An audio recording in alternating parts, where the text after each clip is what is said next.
Ay pinunto ng political analyst ang kalagahan ng mga foreign travel na Pangulo sa Rise and Shine Pilipinas. Sinabi ni Professor Antonio Coteras na may balik na investment ang mga presidential trips sa ilalim ng state official o working visits.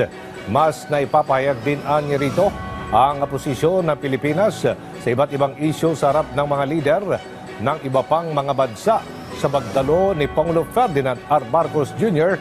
sa 44th and 45th ASEAN Summit and related summit sa Lao People's Democratic Republic. Ginitya ang pagpapabuti pa sa regional connectivity at kooperasyon sa iba't ibang aspeto kabilang na ang food security, trade and investment at ang pagtugon sa climate change. Dito ay muli rin niyang binigyan ng diin ang pagkakaisa ng mga bansa sa ASEAN para sa mapayapang resolusyon ng isyu sa South China Sea kung saan may karapatan ang bansa sa bahagi ng West Philippine Sea. So, ito ay parang confidence building. Pinapalawak niya ang ating mga ang ating yung lambat ng ating pagkakaibigan, kumbaga. So, merong katuturan ito.